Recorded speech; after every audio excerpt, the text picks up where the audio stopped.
매일 잠언 묵상 26장. 도대체 어떻게 하라는 것인가요? 도대체 어떻게 하라는 것인가요? 오늘 본문 26장 4절 5절 세 번역에 미련한 사람이 어리석은 말을 할 때에는 대답하지 말아라.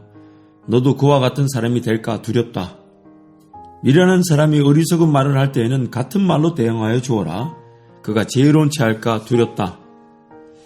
방금 읽어드린 4절 5절 말씀 보세요. 미련한 사람이 어리석은 말을 할 때에는까지는 똑같아요. 근데 4절에서는 대답하지 말라 그래놓고 5절에서는 같은 말로 대응하여 주어라.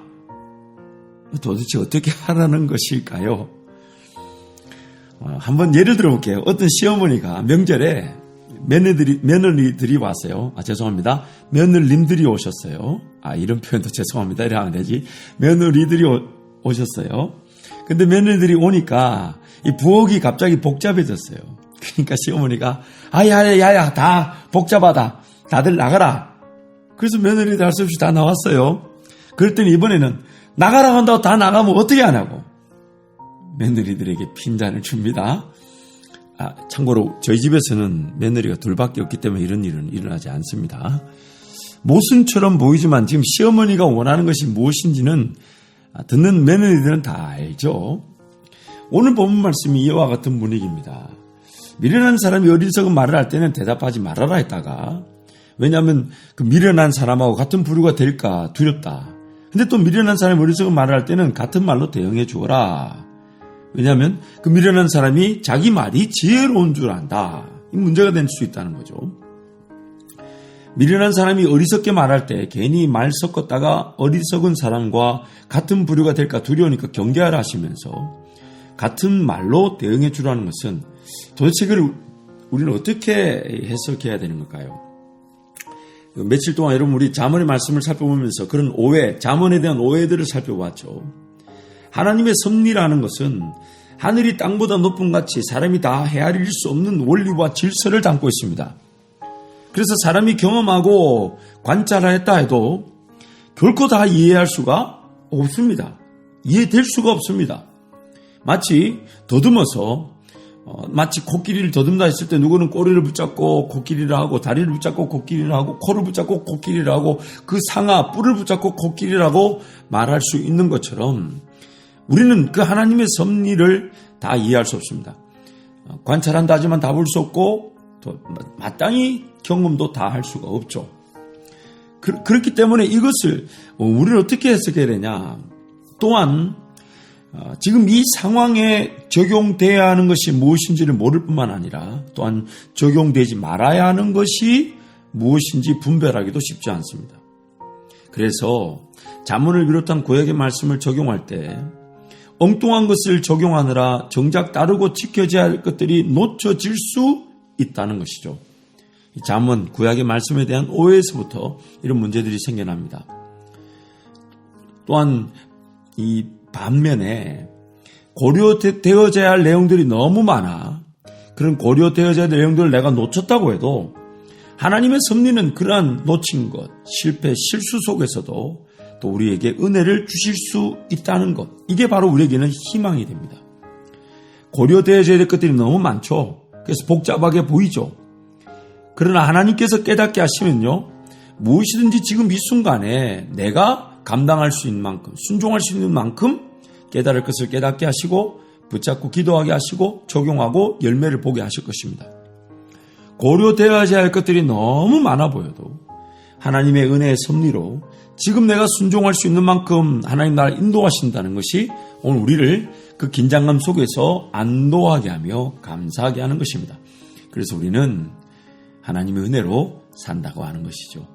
그래서 하나님 앞에 더 엎드리는 겁니다. 하나님 앞에 깨어있고자 하는 겁니다. 저는 사역자들에게 종종 그런 부탁을 합니다. 제 기도 제목을 나누는데요. 섬겨야 될 성도가 적지 않잖아요. 많다 보니까. 과연 그 많은 성도들 내가 어떻게 섬겨야 될까? 사실 담임 목사로서 적지 않은, 큰 부담이죠. 근데 하나님 저에게 기도 제목을 깨닫게 하셨을 때 저에게 큰 평안이 있었습니다. 그게 뭐냐면, 하나님, 오늘 제가 섬겨야 될 영혼은 놓치지 않게 해주십시오. 제가 다 모든 성도를 다 섬길 수가 없죠. 그런데 하나님 내 형편, 내 어떤 한계 상황을 모르시지 않으니까 오늘 제가 정해진 시간 안에 기도하며 섬겨야 될 영혼들을 놓치지 않게 해주십시오. 그때 우리 공동체 전체가 하나님 은혜 안에서 섬김을 받아야 될 자들이 섬김을 받으며 또 건강해지고 지켜지게 되는 것이라 저는 확신합니다. 물론 또 하나님 큰 그림 그리며 또 더 놀라운 비전을 함께 걸어가도록 또 우리 공동체 전체를 독려하고 격려하실 때도 있지만 제가 개개인 한 사람 한 사람 성도를 다 섬길 수 없다는 걸 하나님이 더 잘 알고 계시죠. 왜냐하면 저를 이 자리에 세우신 분이 하나님이시니까. 그래서 저는 그렇게 기도합니다. 하나님, 오늘 제가 섬겨야 될 영혼들. 이거는 비단 저뿐만 아니라 우리 모든 사역자들도 마찬가지입니다. 사역자의 그런 시간 또 육체적 한계는 분명합니다. 그래서 그 많은 성도를 다 섬길 수 없어요. 그러나 오늘 섬겨야 될 한 명, 혹은 두 명, 혹은 세 명 제한된 시간 안에 나의 형편에 따라 반드시 섬겨야 될 영혼들을 놓치지 않기를 기도하는 것이 하나님 나를 향한 은혜이며 또한 우리 교회를 성도들을 위한 은혜가 되는 것입니다. 그렇다면 오늘 본문에서 미련한 사람이 어리석은 말을 할 때 우리는 어떻게 해야 하는 것일까요? 미련한 사람이 어리석은 말을 할 때 일단 가만히 들어주고 대답하지 말아야 할 때도 있지만 또한 미련한 사람이 어리석은 말을 할 때에 같은 수준의 말로 대응해 주지 않으면 안 되는 그런 상황이 있을 수 있다는 것입니다. 미련한 자가 자기가 지혜롭다고 착각하게 되어서 개인의 문제가 아닌 어떤 공동체의 어떤 잘못된 방향의 결정에 영향을 주게 된다면 다른 이들이 피해를 입게 되니까요.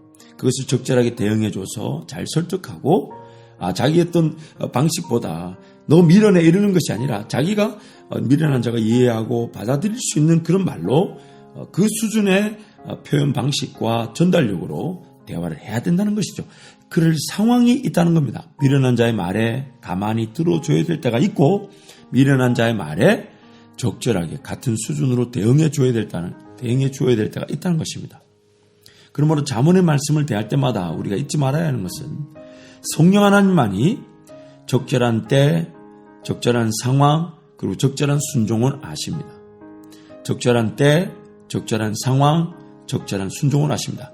이걸 저는 이렇게도 표현합니다. 하나님 나라 역사가 일어날 때 그 때가 있고요. 또한 죄송합니다. 하나님의 뜻이 있고요.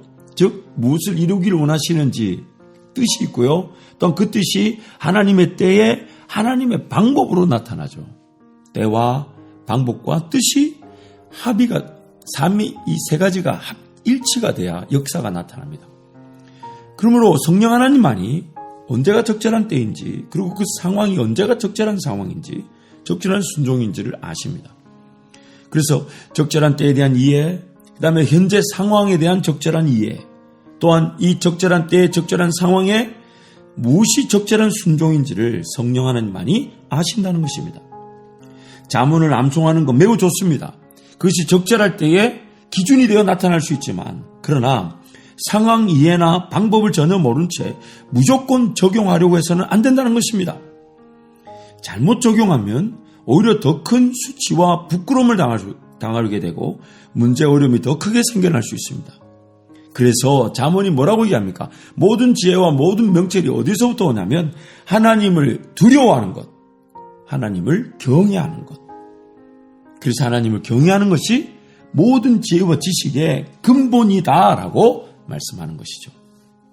그래서 여러분 항상 하나님을 기다려야 합니다. 하나님 음성을 들어야 합니다.